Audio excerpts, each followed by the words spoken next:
Mga ka-farmers, magandang gabi. Finally, tapos na pala yung aking ginagawang bahay kubo. Bali, ang lawak ko nito, yung haba niya 5 meters by 4 meters. Bali, ang lawak ng kanyang kabuhang layout, 20 square meter. Hindi pa kasama yung sa bubong. Pag sinaba mo yung layout sa bubong, bali ito aabuti ng 30 square meter lahat kasi malalaki ang buladas nito. Tapos ito bali may 14 peraso siya ng mga ilaw, may dalawa dun sa ibabaw na maliwanag. Tapos dito sa mga paikot, bali mga tricolors sila. Yan, mga tricolors. So unahin muna ho natin yung mga side. Yan yung side, may 3 ilaw siya. Tapos dito sa harap may 3 ilaw din. Yan.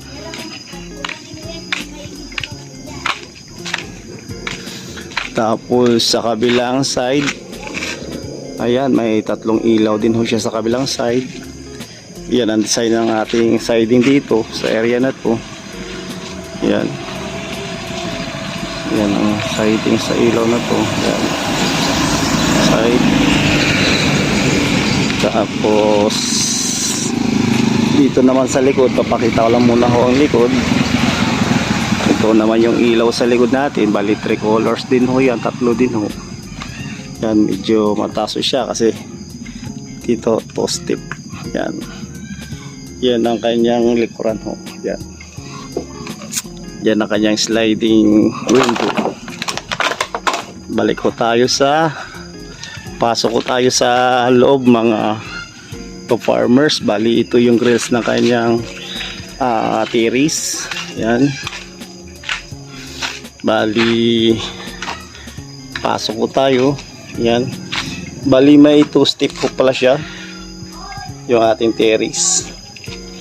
Yan. Pasok ko tayo, mga ka-farmers.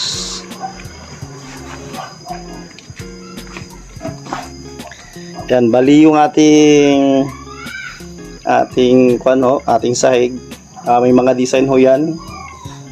Hindi lang namin muna na-top coat, kaya hindi ho siya makintab. Yan. May mga design ho yan. May mga aspi ho yan. Kaya pag na-top coat, kikina ho yan at lulutang yung kanyang design. Tapos yung design sa pinaka-terrace niya dito sa labas, ayan o, may dalawa siyang salamin. Yan. Ayan o ang design niya. Tapos yung sa kisame niya o, may ginlagay kaming design o. Yan. Yan o ang gilid ng ating, yan ang gilid o ng ating terrace, ang design sa ibabaw. Yan. Yan.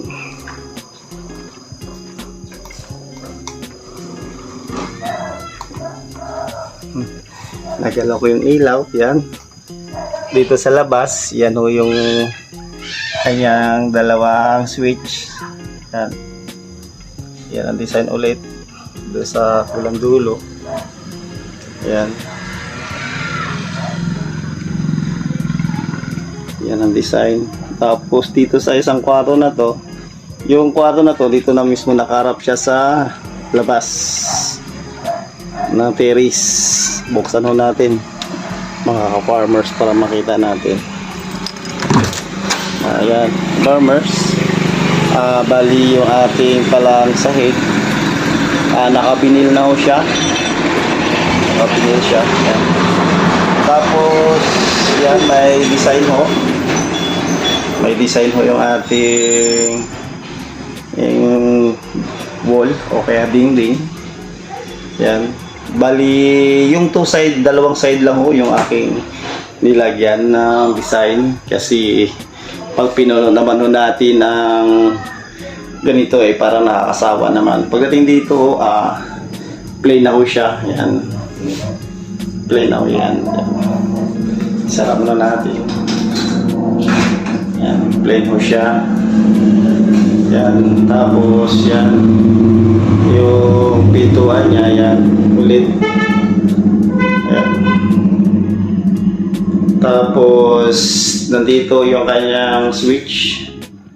Tapos, yung kanyang socket. Nabaso tayo. Punta tayo ulit sa kabilang kwarto. Yan.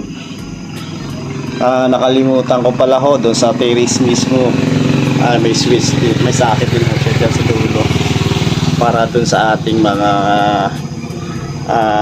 mag-charge o kaya appliance natin na gagamitin. Tapos ito yung hallway niya ho. Nakabinil din ng hallway natin papuntang kusina. Yan yung papuntang kusina na pintuan. Bali nandito na rin yung mga switch doon sa likod. Yun yung tray gang.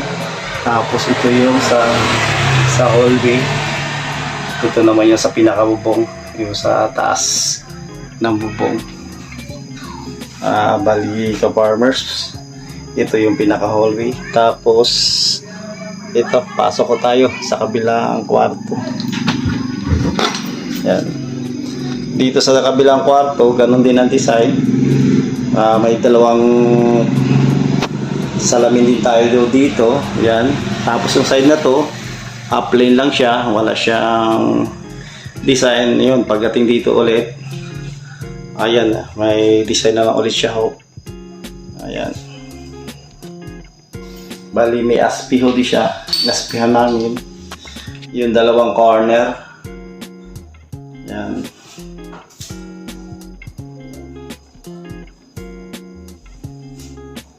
Tapos yan, dito plain ulit. Tapos may sakto siya. Tapos yung switch sa ibabaw. Ayan naman yung kanyang pintuan.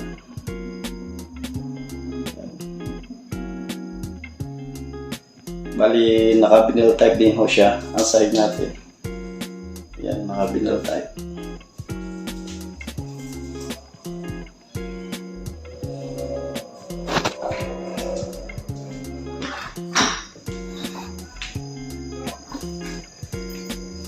Tapos pala mga ka-farmers, yung kanyang breaker, bali dalawa, para sa ilaw yung isa at para sa aircon naman yung isa, kasi ito nakaset up to para sa aircon. Kaya itong dalawang kwarto to, may mga butas yan para sa aircon, kaso lang hindi ko pa siya binutasan sa ngayon kasi nga ang aking mahirap kasi nabutasin na baka mamaya ay yung paglalagyan pala wala namang malayo sa kuryente. Sa mga ka-farmers, sa mga nagtatanong pala kung magkano ang presyo nito, bali ito ay umaabot ng 200K. At yung area ko pala, kasi minsan may mga nagmi-message sa akin kung magkano, kaya sinasabi ko na ngayon ang price.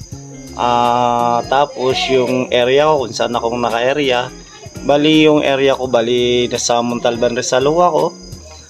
Kung gusto nyo ako tawagan, sabihin ko na yung aking cellphone number, 0910 11 70 284.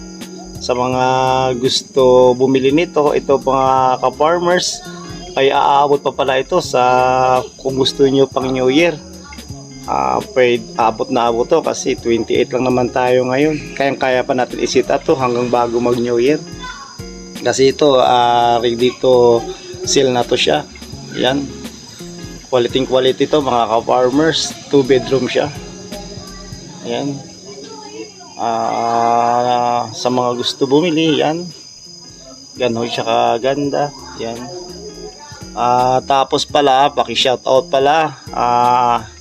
Paki-shoutout pala kay Marikita Vargas Perez ng California, USA. At saka sa kanyang Kanunay Clan. Ay ma'am, magandang gabi. Advance Happy New Year na rin. At saka sa akin mga ka-farmers, sa mga manonood sa akin madalas, maraming salamat mga ka-farmers.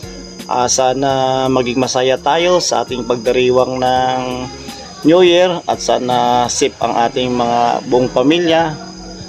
Advance Happy New Year mga farmers.